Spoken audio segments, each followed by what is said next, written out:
Hello guys, welcome to ವಿಪ್ರಚಾ YouTube channel.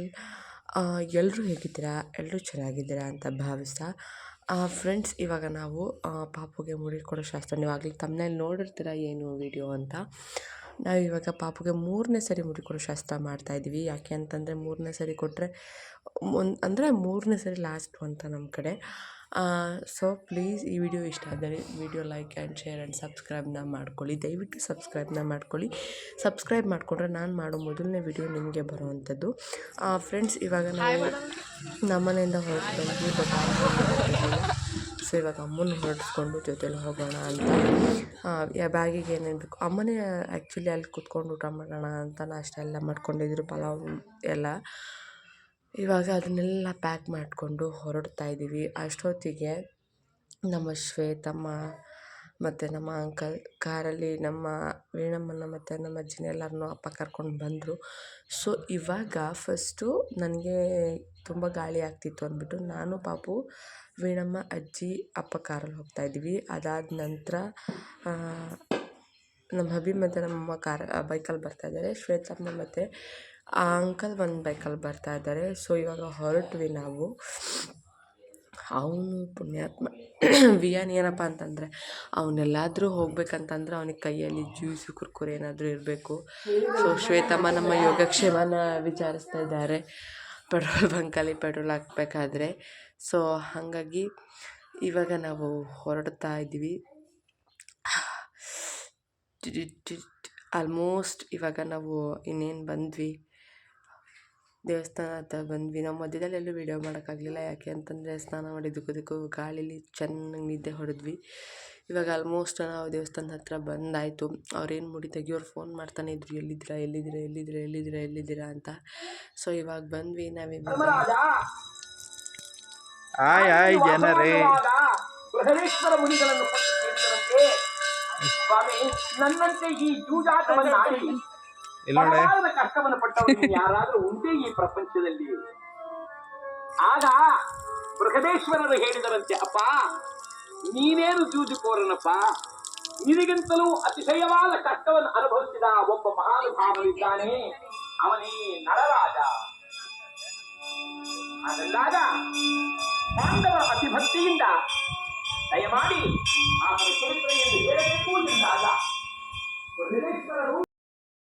Friends, ಇವಾಗ ಅವ್ರಿಗೆ ಮುಡಿ ತೆಗಿಯೋರ್ಗೂ ಸಹ ಟೈಮ್ ಆಗಿತ್ತಂತೆ. ಸೊ ಹಾಗಾಗಿ ನಾವು ಫಸ್ಟು ಮುಡಿ ತೆಗ್ಸೋಕ್ಕೆ ಅಂತ ಬಂದ್ವಿ. ಅದಕ್ಕಿಂತ ಮುಂಚೆ ಹಣ್ಣುಕಾಯಿ ಎಲ್ಲ ಇಟ್ಟು ಅಲ್ಲಿಗೆ ಕೊಳಕ್ಕೆ ಪೂಜೆ ಮಾಡಿ ಅದಾದ ನಂತರ ಅವನ ಕೈಲಿ ಪೂಜೆ ಮಾಡಿಸಿ ಅದಾದ ನಂತರ ಮುಡಿ ತೆಗಿಯೋವಂಥದ್ದು. ಅವರು ಹೇಳ್ಕೊಡ್ತಾಯಿದ್ರು ಹೀಗೆಲ್ಲ ಮಾಡಬೇಕು, ಏನು ಮಾಡಬೇಕು, ಯಾವ ಥರ ಮಾಡಬೇಕು ಅಂತೆಲ್ಲ ಪೂಜೆನೆಲ್ಲ ಹೇಳ್ಕೊಡ್ತಾಯಿದ್ರು, ಹೆಂಗೆ ಮಾಡೋದು ಅಂತ. ಸೊ ನಾವು ಅದನ್ನೇ ಫಾಲೋ ಮಾಡ್ಕೊಂಡು ಪೂಜೆ ಮಾಡಿಸಿದ್ವಿ. ಪೂಜೆ ಮಾಡಾದಮೇಲೆ ಮುಡಿ ತೆಗಿಬೇಕು. ಸೊ ಅವನ್ನ ಕಂಟ್ರೋಲ್ ಮಾಡೋಕ್ಕೆ ನಮ್ಮ ಅಪ್ಪನಿಂದ ಮಾತ್ರ ಸಾಧ್ಯ, ಇನ್ಯಾರಿಂದನೂ ಸಾಧ್ಯ ಆಗೋದಿಲ್ಲ. ಅವನು ಅಷ್ಟೊಂದು ಹೆವಿ ಟಾರ್ಚರ್ ಕೊಡ್ತಾನೆ ನಮಗೆ. ಸೊ ಹಾಗಾಗಿ ಇವಾಗ ಫಸ್ಟು ಎಲ್ಲ ಪೂಜೆ ಎಲ್ಲ ಆದಮೇಲೆ ಇವಾಗ ಅವನ ಕೈಲಿ ಪೂಜೆ ಮಾಡಿಸ್ಬೇಕಿತ್ತು. ಬಟ್ ಅದು ಕರ್ಪೂರ ಕಚ್ಚುತ್ತಾನೆ ಇರಲಿಲ್ಲ. ಸೊ ಹಾಗಾಗಿ ಅದು ಗಾಳಿಯಲ್ಲೇ ಹೆವಿ ಗಾಳಿ ಆಗಿರೋದ್ರಿಂದ ಕಚ್ಚುತ್ತಾನೆ ಇರಲಿಲ್ಲ. ಸೊ ಹಾಗಾಗಿ ನಮ್ಮಪ್ಪನೇ ಕರ್ಪೂರನ ಕಚ್ಚಿಸ್ಬಿಟ್ಟು ಅದಾದಮೇಲೆ ಪೂಜೆ ಮಾಡಿ ಅವನ ಕೈಲಿ ಪೂಜೆ ಮಾಡಿಸಿ ಹೊರಟಿದ್ದಾಯ್ತು. ಅಂದರೆ ಅವನಿಗೆ ಮುಡಿ ತೆಗಿಸ್ಬೇಕಲ್ವ. ಸೊ ಹಾಗಾಗಿ ಅವ್ರು ಏನು ಮೀಟಿಂಗ್ ಮಾಡ್ತಾನೇ ಇದ್ದರು, ನಮ್ಗೆ ಲೇಟಾಯಿತು ಅಂತ ಫುಲ್ ಅರ್ಜೆನ್ಸಿಲೇ ಇದ್ದರು. ಸೊ ಹಾಗಾಗಿ ಬೇಗ ಪೂಜೆ ಮಾಡಿಸಿ ಬೇಗ ಮುಡಿ ಕೊಟ್ಬಿಡೋಣ. ನಮಗೂ ಟೈಮ್ ಆಗಿತ್ತು ಪೂಜೆ ಮಾಡಿಸೋದಕ್ಕೆ. ಸೊ ನಾವಲ್ಲಿಂದ ಬೇಗನೆ ಬಂದ್ವಿ. ಬಟ್ ಏನೂ ಮಾಡೋಕ್ಕಾಗಲ್ಲ, ಟೈಮ್ ನಮಗೆ ಕಾಯ್ಕೊಂಡು ಕೂತಿರುತ್ತೆ ಅನಿಸುತ್ತೆ. ಸೊ ಹಾಗಾಗಿ ತುಂಬ ಲೇಟ್ ಆಗೋಯಿತು. ಹಾಗಾಗಿ ಇವಾಗ ಫಸ್ಟ್ ಅವನಿಗೆ ಪೂಜೆ ಮಾಡಿಸ್ಬಿಟ್ಟು ನೆಕ್ಸ್ಟು ಮುಡಿ ಕೊಡೋದು ಅಂತ.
ಫ್ರೆಂಡ್ಸ್ ಇವಾಗ ನಮ್ಮ ಶ್ವೇತಮ್ಮ ಸಹ ಬಂದರು. ಯಾಕಂದ್ರೆ ಬೈಕ್ ಸ್ಲೋ ಇರೋದ್ರಿಂದ ಅವ್ರು ಸಹ ಬಂದರು ಸ್ವಲ್ಪ ಲೇಟೆ. ಇವಾಗ ಹಂಗಂತ ಇದ್ರು, ಹಿಂಗೆ ಅಪ್ಪ ಹತ್ಬೇಕಾದ್ರೆ ದೇವಸ್ಥಾನದಲ್ಲಿ ರೋಡ್ ಮಾಡಿದಾರಲ್ಲ, ಅಪ್ಪ ಹತ್ಬೇಕಾದ್ರೆ ಸ್ವಲ್ಪ ಪ್ರಾಬ್ಲಮ್ ಆಯಿತು ಅಂತ ಹೇಳ್ತಾಯಿದ್ರು. ಅದ್ರ ಬಗ್ಗೆ ವಿಷಯನೇ ಮಾತಾಡ್ತಾಯಿದ್ರು. ಸರಿ ನೋಡೋಣ, ಪೂಜೆ ಎಲ್ಲ ಆದಮೇಲೆ ಅದ್ರ ಬಗ್ಗೆ ನೋಡೋಣ ಅಂತ ಈಗ ಪಾಪುಗೆ ಮುಡಿ ಕೊಡ್ತಾ ಇದ್ದೀವಿ. ಏನ್ ಬೇಕು ಬಂಗಾರಿ? ಏನೇನೋ ನೈಸ್ ಮಾಡ್ತಾ ಹಂಗೆ ಇಲ್ಲ ಸುಮ್ಮನೆ ಇರಬೇಕು. ಇಲ್ಲ ಹಿಂಗಿರಪ್ಪ, ಹಿಂಗಿರ ಹಾಗೆ ನಮ್ಮ ಹುಡುಗನಿಗೆ ಚಾಕ್ಲೇಟ್ ಎಲ್ಲ ತಂದ್ಕೊಡ್ರಿ ಇವತ್ತು. ಸುಮ್ಮನಿರಪ್ಪ ಹಾಗೆ ಜಾಣ ಅನ್ನೋದಾ. ನಮ್ಮ ಮಾಮಿ ಇವತ್ತು ಊರಿಂದ ಬಂದ್ರ ಬಸ್ಸಲ್ಲಿ, ಕಾರಲ್ಲಿ. ಹೌದಾ? ನಮ್ಮ ಮಗ ಹಾಡ್ ಹಾಕೊಂಡು ಡ್ಯಾನ್ಸ್ ಎಲ್ಲಾ ಮಾಡ್ಕೊಂಡ್ ಬಂತು. ಹೌದಾ? ಹ್ಮ್, ನೋಡ್ರಿ ಈಗ ಮಗ ಚೆನ್ನಾಗ್ ಡ್ಯಾನ್ಸ್ ಮಾಡ್ತಾನೆ. ಏನಂತಾರೆ, ಎತ್ತಲಕ್ಕೆ ಕರಿಬೇಡ ಮಾಮ ಅಂತ. ಹಂಗೆಲ್ಲ ಅಳಲ್ಲ ನಮ್ಮ ಮಗ. ಅಲ್ಲ ಮಗನೇ, ಹೆಂಗ್ ಬೀಳ್ತದೆ ನಮ್ ಬಂಗಾರಿ ಅಳಲ್ಲ. Good ಅದಲ್ಲ, boy. ಇದೆಲ್ಲ ಬೀಳ್ತಾ ಇದೆಯಲ್ಲ. ಅವ್ರ ತಾತನೇ ಅಳದು. ಓ ತೆಗಿತಾವ್ರೆ ಅಂತ ಅಳದವ್ರು. ಕಣಪ್ಪ ಸುಮ್ಮನೆ ಹಾಗೆ ಜಾಣ ಹಂಗೆ ಬೀಳ್ತಾ ಇದೆ ನೋಡು. ಆಮೇಲೆ ಇಲ್ಲಿ ಆನೆ ಎಲ್ಲ ಬರ್ತಾ ಕಣವು. ಇವತ್ತು ಆನೆ, ಇವ್ರಿಗೆ ಕುದುರೆ ಎಲ್ಲ ತೋರಿಸ್ತೀವಿ. ಹಸುನು ತೋರಿಸ್ತೀರಾ? ಮೇಕೆನು ಬರ್ತವೆ, ಆಡು ಮರಿ ಪಾಪನು ಬರ್ತವೆ. ಎಲ್ಲ ತೋರಿಸ್ತೀವಿ. ಆಮೇಲೆ ಇವನಿಗೆ ಊರ್ಗೆ ಒಂದು ಕೊಟ್ಟು ಕಳಿಸ್ತೀವಿ. ನೋಡಿ ಇಲ್ಲಿ ನೋಡಿ ಹಾಲು ಕೊಡ್ತದ ನಿಮ್ಮ ಹಸು? ನಮ್ದು ಇವನ್ಗೂ ಬೇಕಾ? ಮತ್ತೆ ಹಾಲು ಕೊಡೋದಲ್ದೆ ಸುಮ್ನೆ ತಗೊಂಡೋಗಿ ಮೇಯ್ಸದ್ ನಾವು. ಅದೇ ಭಾರಿ ಕಿಲಾಡಿ ಇದ್ದಾನೆ. ಕಣಪ್ಪ ಆಯ್ತು. ನೋಡಿದ್ರೇನ್ರಿ, ಆಲ್ಮೋಸ್ಟ್ ಇನ್ನೇನು ಮುಗೀತು. ಅವಾಗ ಅಳಕ್ಕೆ ಶುರು ಮಾಡಿಬಿಟ್ಟ. ಹೆಂಗೋ ಮುಗಿಸ್ಕೊಂಡು ಇವಾಗ ಸ್ನಾನಕ್ಕೆ ಕರ್ಕೊಂಡು ಹೋಗ್ತಾ ಇದ್ದೀವಿ. ಇವಾಗ ಅವನಿಗೆ ಸ್ನಾನ ಮಾಡಿಸೋದೇ ದೊಡ್ಡ ಚಾಲೆಂಜ್ ನಮಗೆ.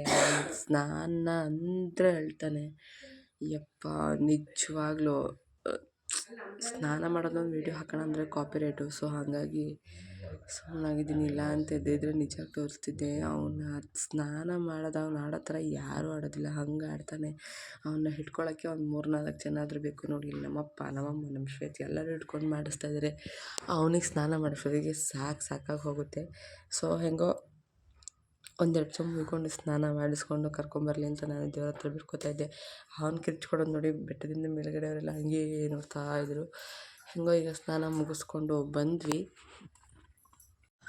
ಇವಾಗ ದೇವರಿಗೆ ಸಾಮಾನಿಗೆಲ್ಲ ಪೂಜೆ ಎಲ್ಲ ತೊಗೋತಾ ಇದ್ವಿ. ಬಟ್ ಫ್ರೆಂಡ್ಸ್ ಇವಾಗ ನಾವು ಮುಡಿ ಕುಂಕುಮ ಮೇಲೆ ಇವಾಗ ಪೂಜೆಗೆ ಸಾಮಾನಿಗೆ ಎಲ್ಲನೂ ಕಾರಲ್ಲೆಲ್ಲ ತೊಗೊಂಡು ಇವಾಗ ನಾವು ಪೂಜೆ ಸಾಮಾನು ತೊಗೊಂಡೋಗ್ತಿದ್ವಿ. ಏನು ಗೊತ್ತಾ,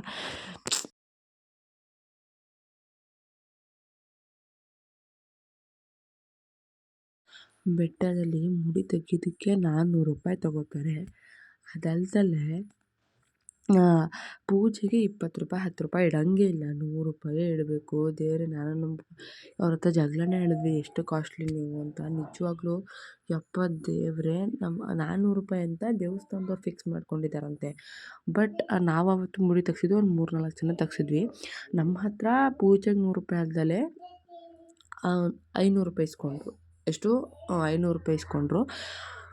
ಇನ್ನೊಬ್ರ ಹತ್ರ ಪೂಜೆಗೆ 200 ರೂಪಾಯಿ ಇಸ್ಕೊಂಡು ಅವ್ರ ಹತ್ರ 700 ರೂಪಾಯಿ ಇಸ್ಕೊಂಡಿದ್ದಾರೆ. ಅಲ್ಲಿಗೆ ಅವ್ರು 1,000 ಆಗೋಯ್ತು ಅವ್ರದ್ದೇ. ನಮ್ಮದೇ 1,000. ಎಷ್ಟೊಂದು ದುಡ್ಡು ಲೂಟಿ ಮಾಡ್ತಾರೆ ಅಂತ ಇಲ್ಲ.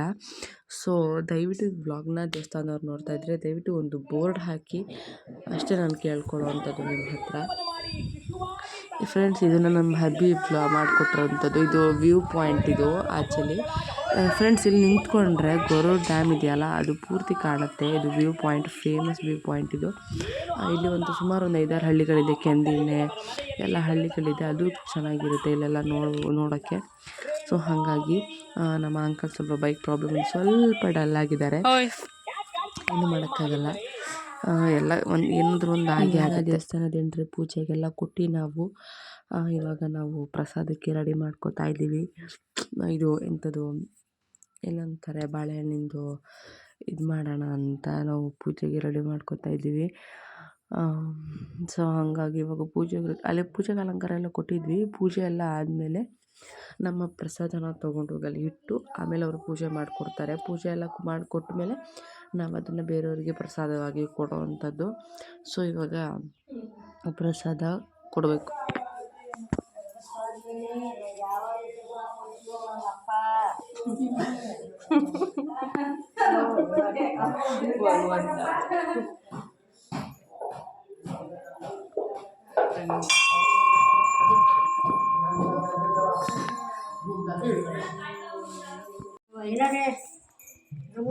ಆಯ್ತು ಆಯ್ತು, ಸ್ವಲ್ಪ ತಾಳ್ಮೆ, ಮುತ್ತಿಗೆ ಯಾಕೆ ಇಷ್ಟೊಂದು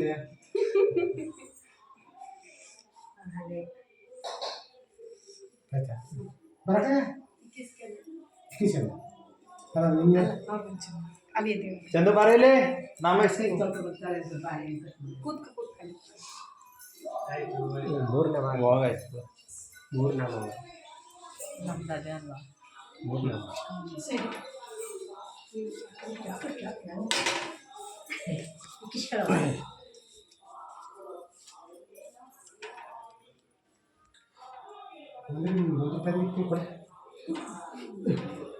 ಮುತ್ತಿಗೆ ಪಾಶ ಅನ್ನೋದು ನಾವು ಹಾಕಿಲ್ಲ ಹಂಗೆ ಕೂದ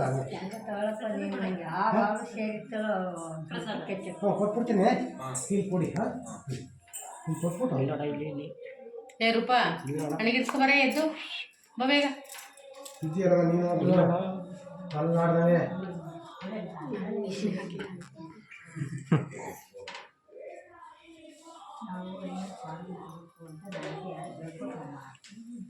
ನೀನು ಇದೆಯಾ ನಿಂತು ಕಾಣ್ಬರಂಗೆ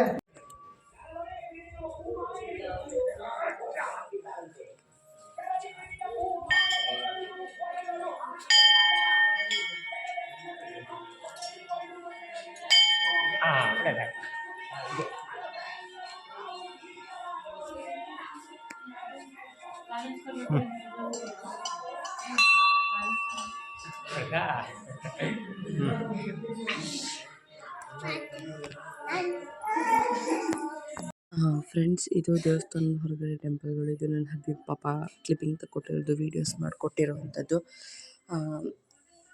ತುಂಬ ಸಪೋರ್ಟ್ ಮಾಡ್ತಾರೆ ನನಗೆ ಅವರು.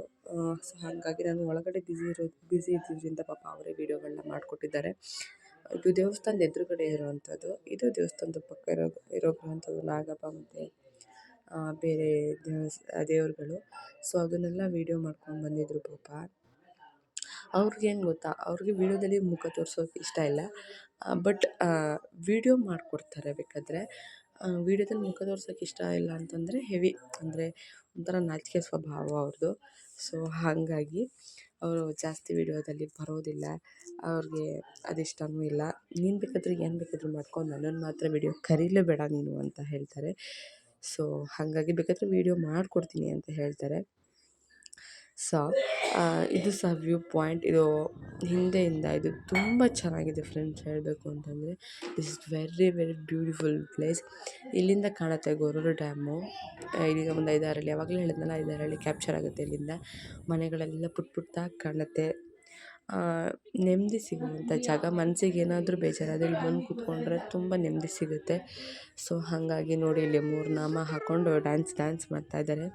ಅಪ್ಪ ಹೇಳ್ತಾ ಇದ್ದಾರೆ ಇಲ್ಲೊಂದು ಫೋಟೋ ತೆಗೀರಿ ಅಂತ. ಇವರು ಫೋಟೋ ತೆಗ್ದಿಲ್ಲ, ಕ್ಯಾಪ್ಚರ್ ಮಾಡ್ತಾಯಿದ್ದಾರೆ ವೀಡಿಯೋನ.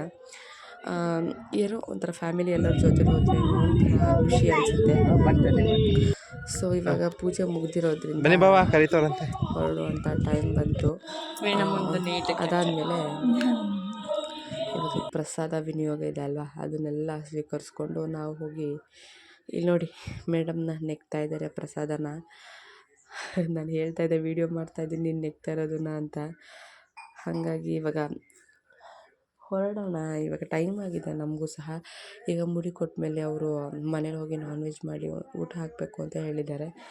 ಸೊ ಹಾಗಾಗಿ ಇವಾಗ ನಾವು ಹೊರಟ್ವಿ, ಅಲ್ಲಿಂದ ಕೆಳಗಡೆ ಬಂದ್ವಿ.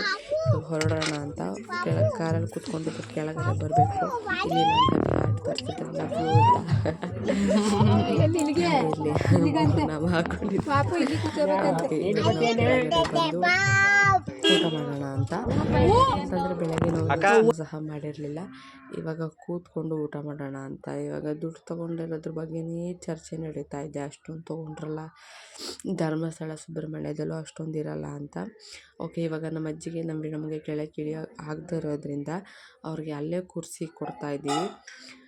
ಅದಾದ ನಂತರ ಇಲ್ಲಿ ಎಲ್ಲ ಕೂತ್ಕೊಂಡು ಊಟ ಮಾಡ್ಕೊಂಡು ಹೋಗೋಣ ಅಂತ ಇವರಿಬ್ಬರು ಆಟ ಆಡ್ತಾಯಿದ್ದಾರೆ ಮಕ್ಕಳು.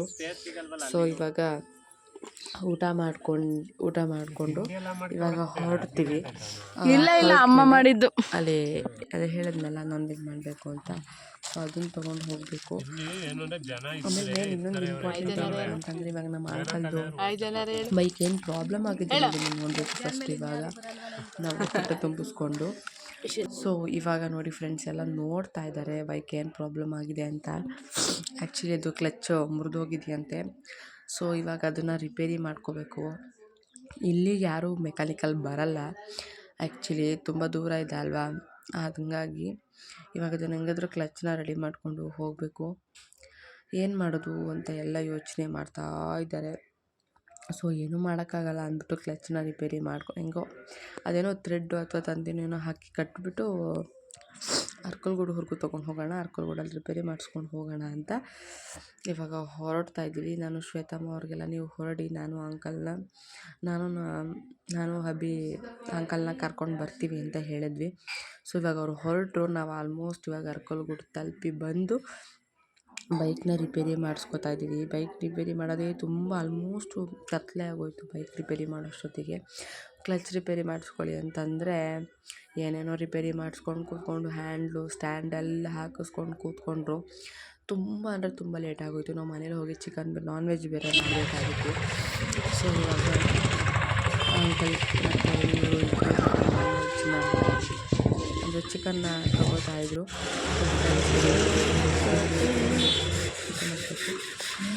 ಫ್ರೆಂಡ್ಸ್ ಇಷ್ಟ ಆದರೆ ಲೈಕ್ ಸಬ್ಸ್ಕ್ರೈಬ್ ಮಾಡಿ.